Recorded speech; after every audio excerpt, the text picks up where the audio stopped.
DJ Moral Stories.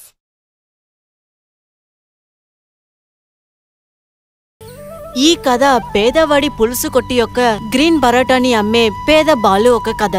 బాలుకి national హైవేలో ఒక చిన్న హోటల్ ఉండింది. ఆయన పప్పు మరియు చపాతీలు చేసేవారు. కాని బాలు చేసే ఆ పప్పు కూర అసలు ఎవరికీ నచ్చేదే కాదు. అందువల్ల ఏదో ఒకటో రెండో కస్టమర్లు మాత్రమే బాలు హోటల్ కి తినడానికి వస్తారు. రండి రండి, ఉప్పుతో చేరి మీకోసం వేడైన చపాతీ చేసి పెట్టి ఉన్నాను. బాలు హోటల్ పక్కనే స్వప్న హోటల్ కూడా ఉండింది. స్వప్న మాట్లాడేది ఎంత సాధ్యమో వంట పనికి వస్తే తను దాంట్లో సాధ్యురాలే. తను అంత చక్కగా ఒక మంచి పప్పు కూర చేస్తుంది. ప్రజలందరూ అడిగి మరీ తింటారు. తనకుండే ఈ టాలెంట్ వల్లే తనని అందరి స్వప్న కొట్టమ్మ అని పిలుస్తారు.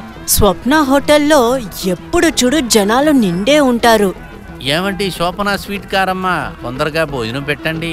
మేము కూడా అరగంటగా ఇక్కడ కూర్చున్నాం, మీరు ఇటు పక్కకే రావటంలేదు. ఈ స్వప్న చేత్తో చేసిన రుచి అయినా వాసన అయినా పప్పు కూర తినాలంటే కాసేపు ఆగే తీరాలి.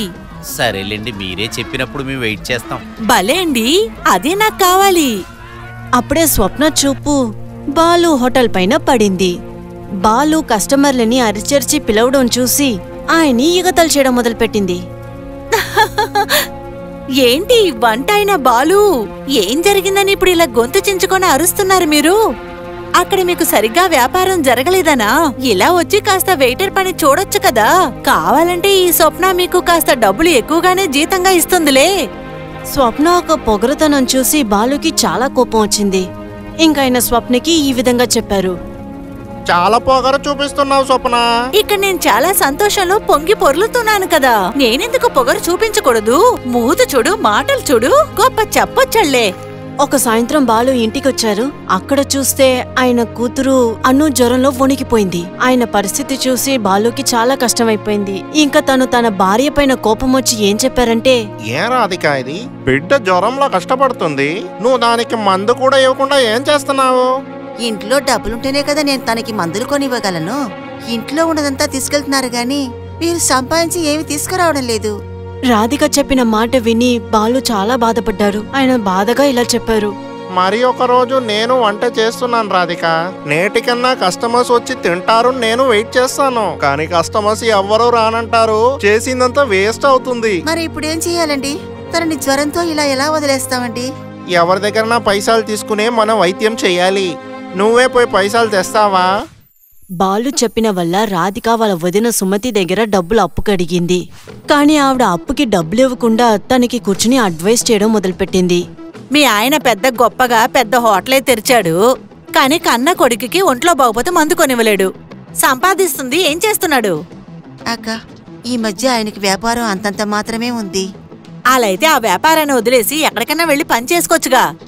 సుమతి ఈ విధంగా చెప్తుండేటప్పుడే బాలు వాళ్ళ పెద్ద అన్నయ్య కేశవన్ వెనకాలే వస్తూ ఉన్నారు. ఇంకా ఆయన సుమతిని తిట్టి ఎలా చెప్పారంటే, అను కూడా మన పిల్లే కదా, ముందు నువ్వు డబ్బులిచ్చి పంపించు. ముందు నువ్వు పంపించు, మిగతా విషయాల తర్వాత మాట్లాడుకుందాం. నేనేమి మందులకి డబ్బులు ఇవ్వను అంటాం లేదుగా.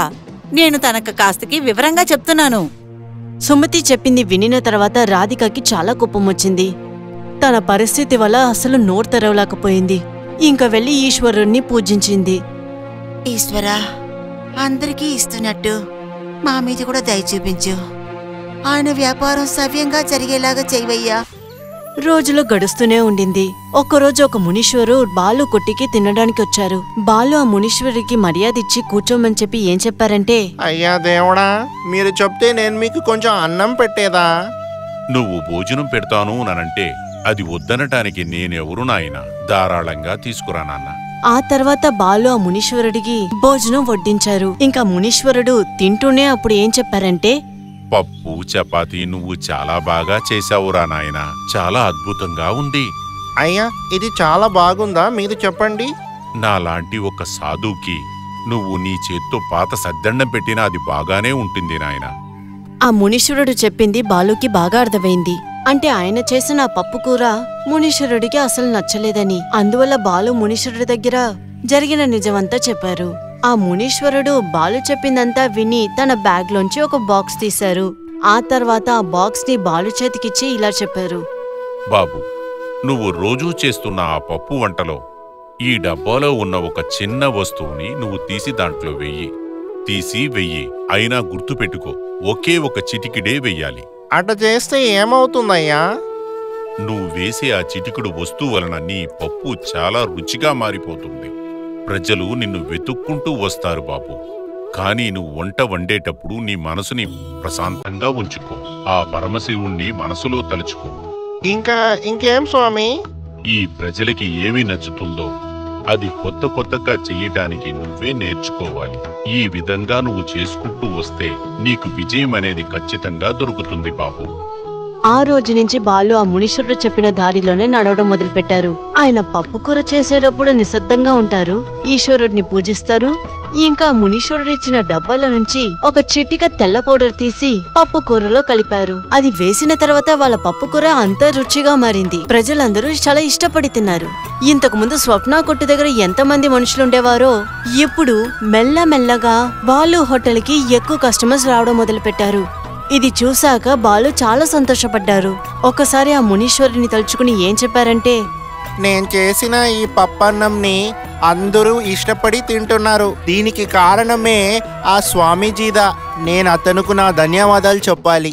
కానీ స్వప్న కొట్టికి వచ్చే మనుషుల సంఖ్య తగ్గే వల్ల తను చాలా బాధపడిపోయింది. ఇదేంట్రా ఇది? చాలా టెన్షన్ అయిన పనిగా ఉంది.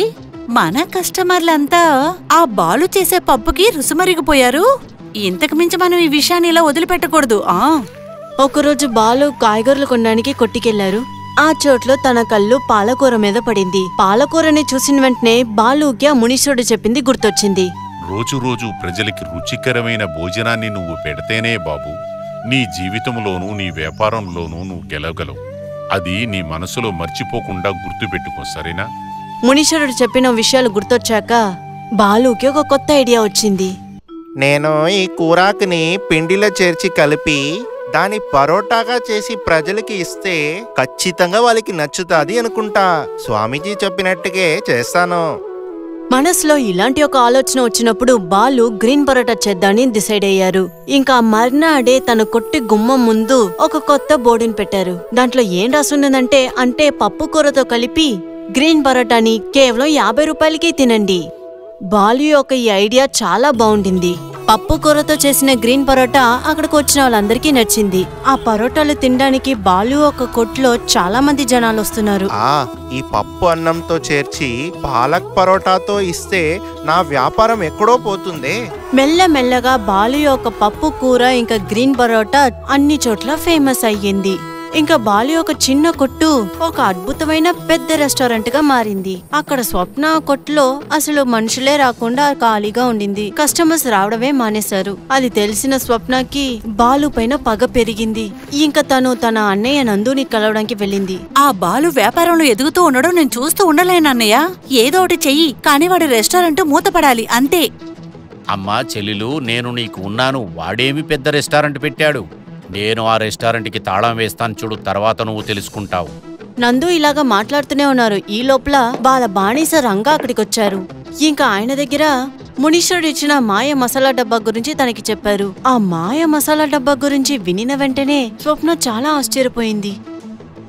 ఓ, అతని ఎదుగుదలకి కారణం ఆ స్వామీజీ ఇచ్చిన ఇబూదేనా?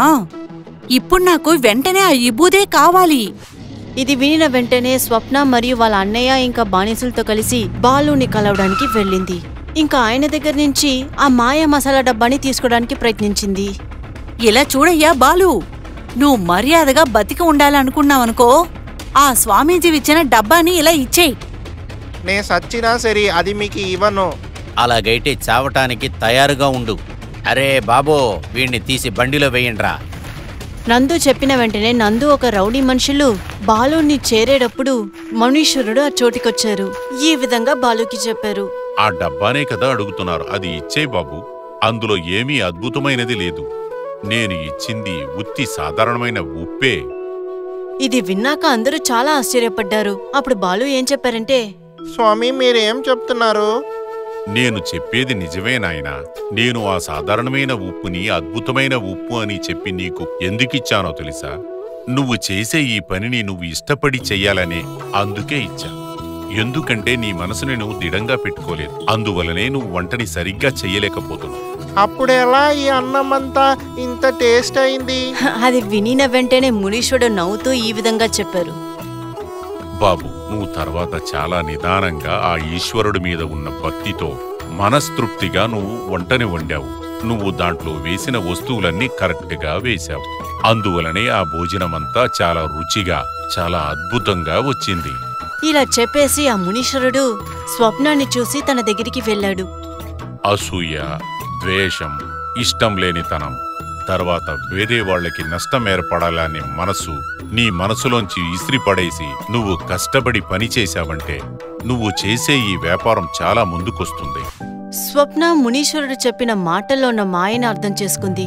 ఏమీ మాట్లాడకుండా ఆ చోటు నుంచి వెళ్ళిపోయింది. ఆ తర్వాత తను బాలు పైన తన కోపాన్ని చూపించకుండా తన పనులు తన చేసుకుంది. ఇంకా తన వ్యాపారం కూడా బానే సాగుతూ ఉండింది.